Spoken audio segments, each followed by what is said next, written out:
Why is it that, after 70, you start feeling invisible? The phone stops ringing. Invitations dry up. Even family starts to pull away.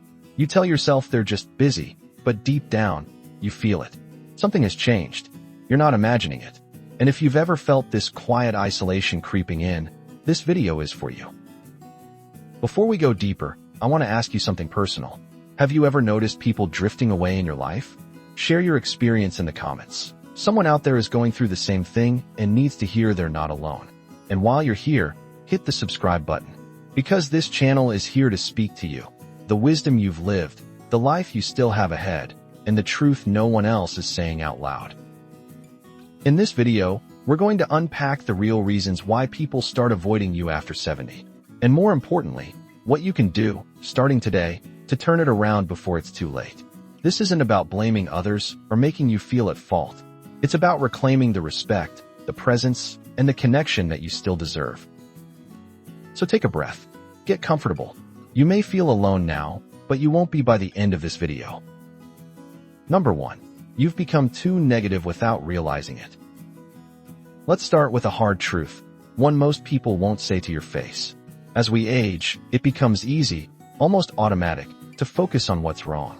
The body aches, the news is grim, loved ones pass on, and everything seems to be moving too fast.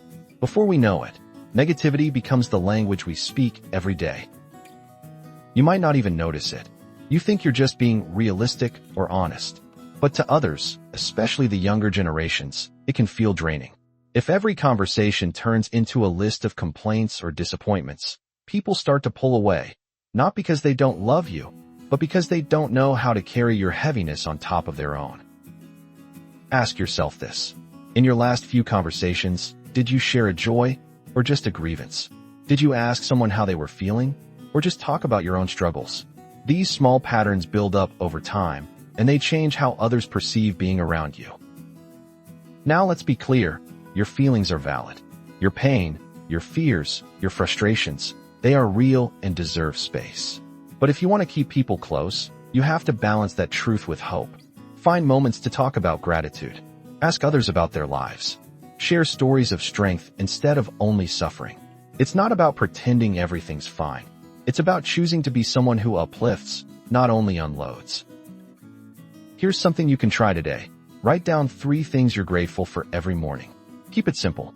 A sunrise, a memory, the taste of your favorite coffee. It retrains the brain, and over time, that shift in focus changes how you speak and how people feel when they're around you. Let's talk about it. Have you noticed any shifts in your attitude recently, positive or negative? Drop a comment below. You might be surprised how many people are experiencing the same thing. And don't forget, if this message is hitting home, subscribe now. There's more coming that you won't want to miss. Number 2, you've stopped adapting to the world around you. One of the quiet traps of growing older is the temptation to stop changing. You've lived through decades of transformation, wars, inventions, cultural shifts. You've earned the right to rest, to be set in your ways. But here's the uncomfortable truth. When you stop adapting, the world starts to pass you by. And people, especially younger ones, stop seeing you as part of their world. Maybe it started small. You stopped learning how to use new technology. You dismissed trends as nonsense. You began saying things like, back in my day, not just as a memory, but as a wall. Over time, that wall grows taller. And what was once confidence in your experience starts to look, to others, like unwillingness to grow. But here's something powerful to remember. Curiosity doesn't expire. You can learn how to text your grandkids. You can understand what a podcast is. You don't have to love every new thing, but showing interest keeps you connected. It tells the world, I'm still here. I still care. I'm not finished learning. Think of it this way. Your wisdom is a treasure, but if it's locked behind resistance, no one will come looking for it. Adaptation isn't about changing who you are. It's about keeping the door open so others can still reach you. I want you to try something this week. Pick one thing that feels unfamiliar or new. Maybe it's using a voice assistant on your phone or watching a YouTube video about something young people are into. Approach it with the same curiosity you once had as a child. You'll be surprised how much it changes not just how others see you, but how you see yourself. Have you ever tried to learn something new recently, even if it felt uncomfortable at first? Tell us in the comments. Your courage might inspire someone else to do the same. And if this message resonates with you, take a second to like this video. It helps us reach more people who need to hear this too. Number 3. You're unintentionally making people feel guilty. This one is subtle.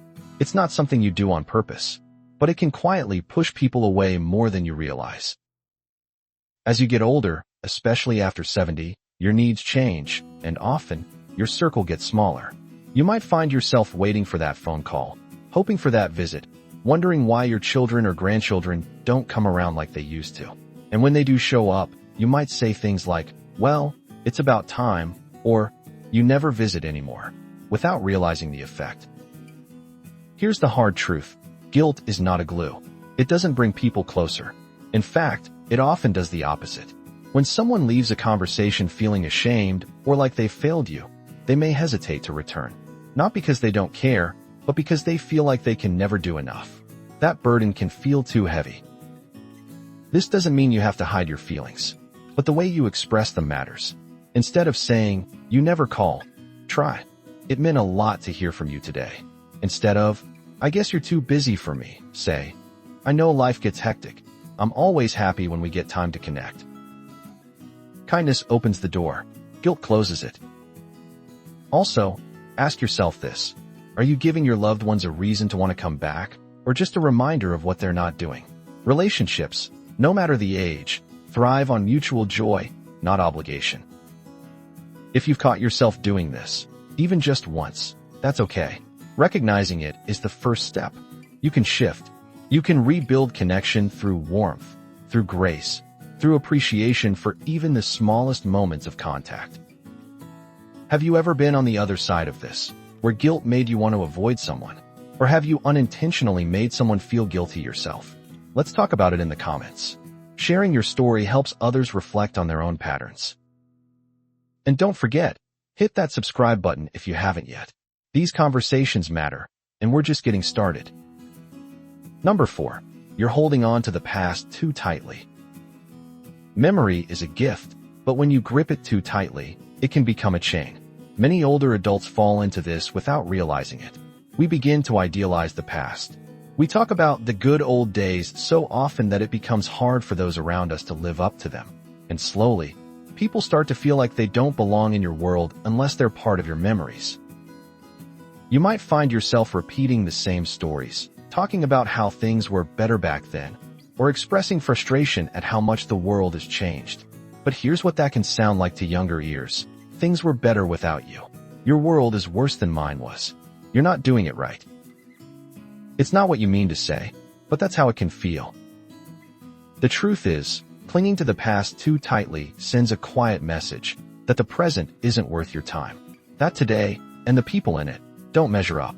And when others feel like they're constantly being compared to a romanticized version of yesterday, they begin to pull back. But the present has beauty too. Grandkids growing up, technology that lets you see someone's face across the world, a chance to love, to learn, to live now. The more you embrace this moment, not just remember the old ones, the more others will want to share that moment with you. This doesn't mean forgetting the past. It means letting it walk beside you, not in front of you. So here's a challenge. The next time you feel the urge to bring up how it used to be, pause. Try asking someone younger about their life, their experiences, their dreams. Listen without correcting. Connect without comparing. You might discover a new kind of joy you've been missing. Tell me in the comments, what's one memory you cherish, but know you need to stop living in every day? Sharing it could be the first step toward living more fully in the present. And if this message is striking a chord, give this video a like. Let's keep this conversation going, not just in the past, but right here, right now. Number 5. You've lost touch with your sense of purpose. One of the most painful shifts after 70 isn't physical. It's emotional. It's waking up one day and wondering, what am I still for? The job is long gone. The kids are grown. The routine has faded into stillness. And when purpose disappears, people often fade with it, not just from the outside, but from within. You might feel it in small ways. Less energy, less desire to plan, less excitement about the days ahead. And here's where it becomes dangerous. When you stop believing you matter, others can begin to believe it too. People are drawn to those who live, not just exist. And purpose isn't about being busy. It's about being meaningful. It's about knowing that someone, somewhere, still needs your voice, your care, your story, your presence. So ask yourself, what lights you up, even just a little? Is there someone you could mentor? A neighbor who might need company? A cause you once cared about that could use your help? Purpose doesn't have to be grand. It just has to be yours. When you show people you're still engaged, still reaching, still wanting to be part of life, they respond. They lean in. They invite you back into the fold because they see that your story isn't finished and they want to be part of the next chapter. Here's a small step. Start your week by setting one intention. Just one. Maybe it's to call an old friend. Maybe it's to write a letter to someone who made a difference in your life. Watch how that single act shifts your energy and how others respond to it. Let's be honest with each other. Have you ever struggled with feeling purposeless after retirement or loss? What helped you climb out of it? Or what are you still searching for? Share in the comments. You're not alone. Your words might be the very thing someone else needs to hear today. And if you haven't already, make sure you subscribe. This space is here to remind you. You still have so much left to give. Number 6. You're not making the first move anymore. There's a belief that creeps in with age, quiet but powerful. If they want to see me, they'll reach out. And while it may feel fair, it's one of the most dangerous beliefs you can carry. You may have spent your whole life being the one to show up, call first, remember birthdays, keep the family together. But now you're tired. You wait. You hope someone will check in. And when they don't, it hurts. But what if they're waiting too?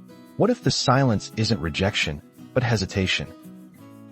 People of all ages, especially the younger ones, often feel unsure of how to connect with older loved ones. They don't know what to say, they don't want to intrude, and sometimes they simply don't realize how much their presence matters.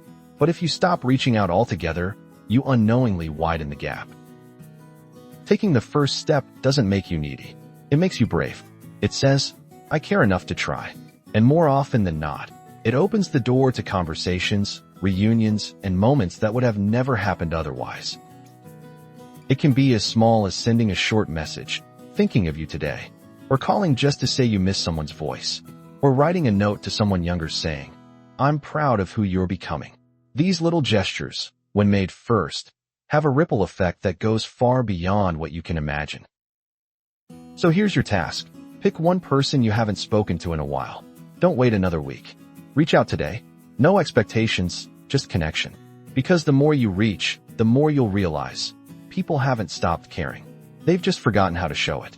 And sometimes, all they need is your hand reaching out first. Let's keep this real. Who's someone you've been thinking about, but haven't contacted yet? Say their name in the comments, even just initials. That might be the push you need to finally send that message.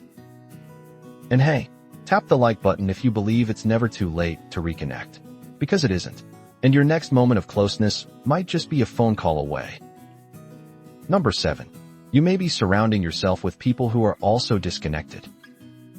Loneliness can be contagious. And after 70, many people unintentionally build their world around others who feel just as withdrawn, bitter, or hopeless as they do. Maybe it's the group at the senior center that only complains about the news, or friends who spend more time reliving regrets than making plans.